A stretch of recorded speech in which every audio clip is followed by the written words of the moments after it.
Hello everyone, welcome to a new virtual class. There are big countries and small countries, rich and poor, those with rich traditions and those still looking for them. The UK is one of the countries that has very old traditions. Today we are going to speak about them and find out more. The topic is British customs and traditions. Today at the lesson we are going to identify the difference between custom and tradition. We will learn some new vocabulary. We are going to replace words with their synonyms in sentences. We will read about British customs and traditions, and we shall do a crossword puzzle. Let's begin. When you hear the word Britain, what do you think about? Inevitably you will say football, Big Ben, afternoon tea, bad weather, bowler hats, and many others. These are all things Great Britain is famous for. But British culture is more than tea and biscuits. Let us continue to discover them one by one. You know that words are powerful tools. In order to speak a language, we need to learn as many words as we can. Do you know what a custom is? A traditional and widely accepted way of behaving or doing something that is specific to a particular society, place, or time. How about the word tradition? This is a custom, opinion, or belief handed down from one generation to another, often orally or by practice. Hand down, to give knowledge or skills to someone who is younger than you and will live after you have died. Troop, to walk, march somewhere in a large group, usually with one person behind another. Procession, a number of people or vehicles moving forward in an orderly fashion, especially as part of ceremony. Fly past, a ceremonial flight of aircraft over a given area. Banger, this is informal word for sausage.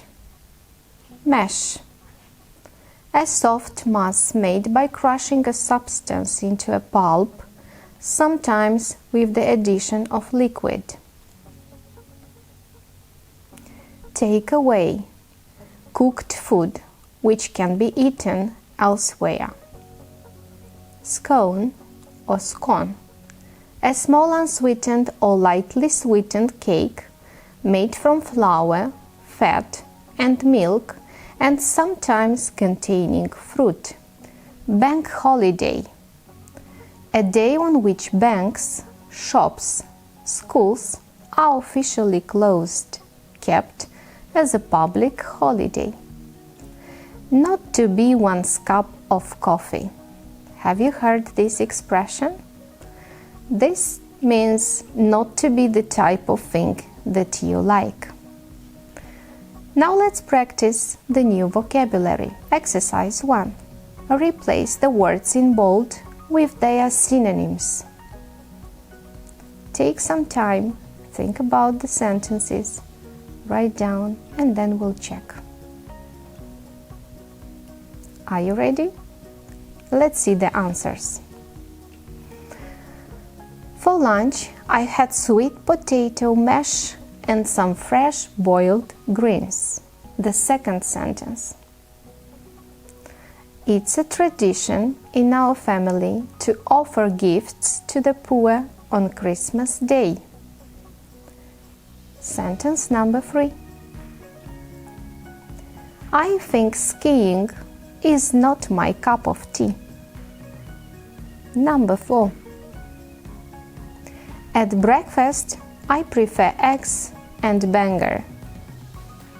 Number 5. The crowd was watching the royal procession. If you have these answers, then you are great. Let's continue. British customs and traditions is a question of great significance for British people. They are known as strict followers of traditions. Britain is full of culture and traditions which have been around for hundreds of years. British customs and traditions are famous all over the world. Some of them are related to sport, music, food, holidays, and many royal occasions. There are also songs, sayings, and superstitions. Do you know what British traditions and customs are? Let's see. We have royal customs and ceremonies. We have daily life customs. And we have special days and events. Royal customs and ceremonies include drooping of the color, changing of the guard, swan-upping, and many others. Daily life customs include food, afternoon tea, manners and etiquette, leisure and sports. And there are a lot of special days and events in Britain, such as Christmas Day, Boxing Day, New Year's Day, the Edinburgh Festival of Music and Drama, Notting Hill Carnival. One of the traditions I would like to speak about is Drooping the Color. The Drooping the Color is a tradition going back to the days when the colors were trooped in front of the soldiers to make sure everyone could recognize their flag in the battle. Since 1748, Drooping the Color has also marked the official birthday of the British sovereign. It is held in London annually on the second Saturday in June at Horse Guards Parade by St. James Park. In these pictures, you can see some moments from the ceremony. The Queen attends the ceremony to take the salute from thousands of guardsmen who parade the color. The Queen travels down the mall from Buckingham Palace in a royal procession with a sovereign escort of household cavalry. After receiving a royal salute, she inspects her troops of the household division, both foot guards and horse guards, and the King's troop, Royal Horse Artillery. Returning to Buckingham Palace, the Queen watches a feather march past from outside the gates. Following a 41-gun salute by the King's troop in Green Park, she leads the royal family on the palace balcony for a Royal Air Force flypast. Another tradition I would like to speak about is the British food. Have you heard about the traditional English breakfast and famous fish and chips? For sure you did. Today you will find out more about them. Well-known traditional British dishes include full breakfast, fish and chips, the Christmas dinner, the Sunday roast, steak and kidney pie, shepherd's pie, and bangers and mash. Fish and chips is the classic English takeaway food. It became popular in 1860s when the railway began to bring fresh fish from the East Coast. If you are a tourist in the United Kingdom, you have a lot of places to visit. But for sure, you will have the afternoon tea on your to-do list. Let's find out more about it.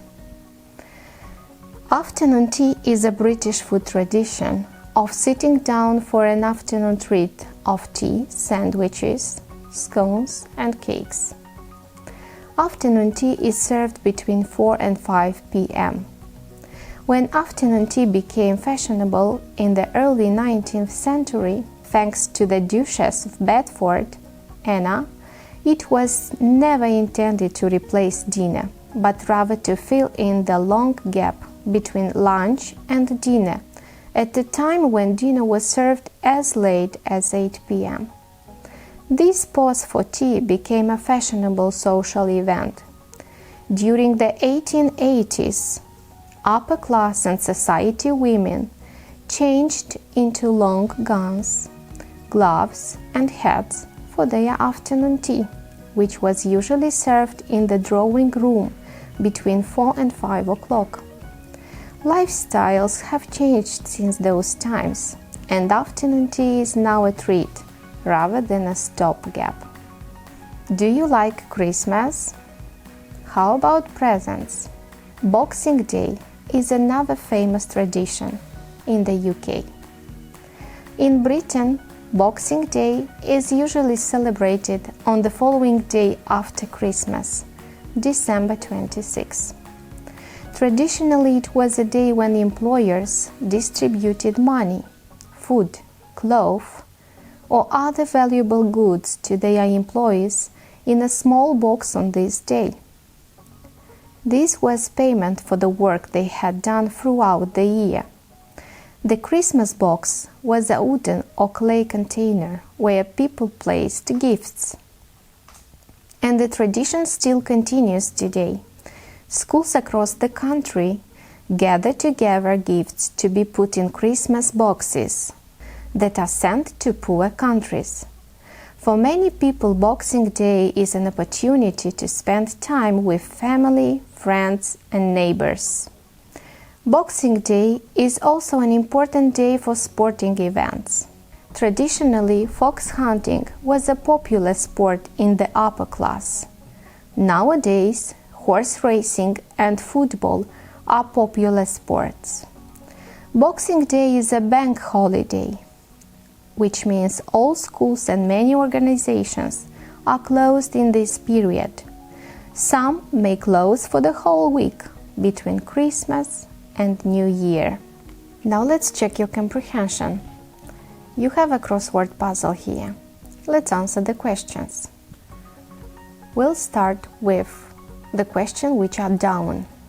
Number 1. What is organized on Drooping the Color ceremony? Correct. Parade. Number 2. How do you call food that can be taken with you? The correct answer is take away. Number 3. What sport was popular on Boxing Day? In the past. Yes, fox hunting.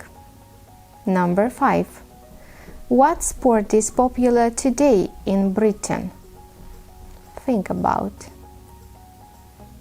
Football. Very well. Number 8. What was the Christmas box made of? Wood. All right. Across. Number 4 question. Why did the upper class society meet for afternoon tea? To socialize. Number 6 question. What was brought by train from the East Coast? Very well, fish. When is the Queen's official birthday? In June. And the last question. When did poor people receive gift boxes from the rich? On Boxing Day. Great, thank you. Now let's reflect on what we have done today. What have I learned today? Why do I need it? How will I know I have learned it? Think about these questions and try to answer them. You may say, today I have learned some new words. Why do I need them? To communicate with other people. How will I know that I have learned them? If I meet a foreign person and I can talk to him or her, then I am sure that I can communicate. I know sometimes you get bored with so much information. But remember, if you get tired, learn to rest, not to quit. Thank you. Have a nice day.